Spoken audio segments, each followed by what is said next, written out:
Welcome to Voices of the Community, which explores critical issues facing Northern California communities. We introduce you to the voices of community thought leaders and changemakers who are working on solutions that face our fellow individual community members, neighborhoods, cities, and our region. This is George Koster, your host. This episode is part of a series of interviews we conducted through our participation in the Bay Area Video Coalition's TV show titled San Francisco Nonprofits Spotlight. The interviews were conducted via Zoom from April to June 2020 during the height of the first phase of the COVID-19 pandemic and the shelter-in-place requirements. The goal of the series is to shine a spotlight on the nonprofits and their staff who are struggling to deal with the impact of the COVID-19 pandemic on their operations, services, and sustainability. The series of interviews we conducted feature voices from a cross-section of organizations that make up the fabric of our community.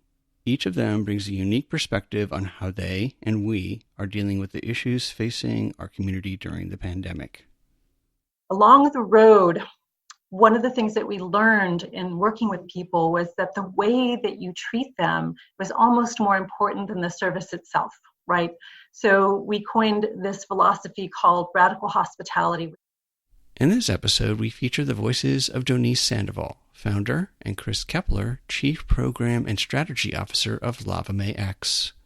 I first met Doniece back in 2014 when she was launching LavaMae through her innovative idea of converting old Muni buses into mobile showers. To find out more about the origins of LavaMae, please visit my website, georgekoster.com, and take a listen to episode 2 in my 3-part series titled Homeless in San Francisco. LavaMaeX is the latest iteration of Doniece's original vision of providing radical hospitality to unhoused people through mobile showers, toilets, and its pop-up care villages, which provided access to wraparound support services and resources for people experiencing homelessness. LavaMaeX is a nonprofit accelerator bringing their open-source toolkits, in-depth training, and strategic partnerships to communities around the world to empower them to take these critical services to their unhoused community members. I'm here today with Doniece Sandoval, the founder, and Chris Kepler, the Chief Program and Strategy Officer at LavaMaeX. They join me remotely from quarantine via Zoom. So thanks to both of you for being here today. And I'm going to start off with just asking Doniece to provide us a little backstory on the why of LavaMae. Why did you start it? Sure. Well, I founded it in 2013, and sort of in the couple of years leading up to that, I had a sort of very life-changing experience. I was living in San Francisco in a neighborhood that was once the Western Addition and became NOPA after the city began to gentrify, and 3 of my neighbors, all African-American men in their 80s, got evicted over a period of about 2 years. And one by one, we watched as the same thing happened. They moved into their cars, had those eventually repossessed, and ended up on the streets. And every time we kept trying to connect them with services, and particularly housing. But the wait lists were so long that sadly, each one of them ended up dying on the streets. And that was so utterly devastating to me and my family. My background is not in working in social services. I'm marketing PR executive, but I decided I wanted to do something. And when I learned that there was this incredible lack of showers and toilets for people living in San Francisco, I thought maybe I could do something. And then I learned Muni was retiring old diesel buses. So a light popped on in my head, and I thought, what if we could take those buses and do something good with them by converting them into showers and toilets on wheels for people who are unhoused? And so we launched our program in 2014 and had a tremendous response. Shortly afterwards, we really started seeing that our guests were running to us saying that they were having to run to 4 or 5 other places to get additional services. So we started thinking, why don't we bring more partners to the street? Project Homeless Connect was a partner of ours, was an advisor. And so I went and I said, I would love to take your model and marry it with ours and bring an array of services from showers, haircuts, and clothes to medical, dental, legal, and wrap it around community to create these powerful events. Along the road, one of the things that we learned in working with people was that the way that you treat them was almost more important than the service itself, right? So we coined this philosophy called radical hospitality, which is about treating people with extraordinary care. It's about meeting them and seeing them at their highest level. And 99% of the time, that is where they meet you back at. And it's about this incredible, powerful human-to-human connection. Here we are, all these years later, and a lot of changes have happened. The programs have grown. One of the things that we began to see last year was that in addition to our work, we were seeing communities pop up all over the world who were taking our model and running with it. And we began a while back to support them in various ways, which I'll let Chris talk about. But as we looked at what LavaMaeX was going to be in the future, because in January or so of last year, I quickly realized that we were going to hit our 2020 impact goal to serve 30,000 Californians 16 months ahead of schedule. So we began to think, with all of these things in motion and what's happening, what should our future consist of? And so we made a very strategic decision to shift our focus from direct service, although we still do direct service, to supporting more communities and teaching them how to do the work that we do, because sadly, access to hygiene is a crisis all over the world. And so we relaunched in January as LavaMaeX, and shifted our programming, which Chris is now beautifully leading. So I think before we turn to that point, over the last 5 years, Doniece, what would you say has been the largest impact of your efforts and the community's efforts? Because not only have you put together this wonderful nonprofit, but you've also put together wonderful partnerships, and you brought a lot of volunteers, a lot of people to the pop-up villages, et cetera. Yeah, I would say that probably our two most profound impacts are, one, we raised awareness about an issue that was not on most people's radar. People think if you're unhoused, you need housing, you need food, you need clothes. But understanding the fact that access to showers and toilets was a dire crisis in most communities was something that really people didn't know about until LavaMaeX kind of emerged on the scene. So I think that was really important. The second is, as you mentioned, we're from day one rooted in collaboration and partnership, right? We recognize that one of the most powerful things we can do is to get people to participate in this effort, because it's going to take all of us. But that also, when you have an opportunity to actually meet and converse with, get to know people who are unhoused, what you find out is that they are more like you, like us, than they are different from us. And in breaking down the barriers, then you break down the myths around homelessness. And the more we can do that with people, the more we feel we can affect long-term, powerful change to end the crisis that is homelessness. Thank you. So, Chris, I'm going to turn to you and have you kind of walk the audience through. So, we've got the accelerator and the whole DIY piece, and then your most recent project with the DIY hand washing. Yes. So, the process for us from a programming perspective in terms of how we came to this idea is it was very organic. So, as the pandemic hit, we were seeing the increased need to offer hand washing services on the streets. And so I did some research and found that, even if you wanted to rent a large scale hand washing station, it was very expensive or not even available anymore. Or if you wanted to purchase this online, it was back ordered. And so the combination of doing that research as well as looking at some really interesting initiatives that other organizations were doing. For example, Love Beyond Walls has pre-made ready sinks that they're deploying to communities, which is a wonderful initiative that we were inspired by, as well as a partnership between Los Angeles Community Action Network and USC's Annenberg School of Communication. They created some hand washing stations to deploy in Skid Row. All of those kind of ideas and inspirations came together, and we said, why don't we just, create our own, because there's nowhere for these units to be found. So a coworker and I got out our sketch pad and sketched up some ideas. We purchased some of these parts. We put a prototype together and tested it out in Oakland around Lake Merritt. And that's how the program was born. And so our goal with this is not just to deploy these to communities, but in our backyard, which we're doing, but to also educate anybody to be able to do this, and by offering them things like a supply list, an instruction manual, and a video tutorial to help them do it. So the whole goal is to make these programs easily accessible and deployable in their communities so that they can serve people in a more effective way, especially around hand washing, which is such a critical need right now.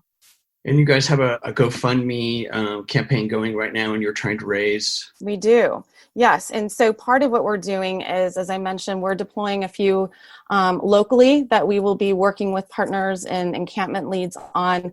The other goal is to fundraise for replicators around the U.S. and the world to be able to fund them some money to be able to purchase the parts and to maintain and deploy the units. So the goal for us is really just to get these out in the world so that people can wash their hands and it's at this point it's a life-saving measure, which we think is really critical for hygiene and health.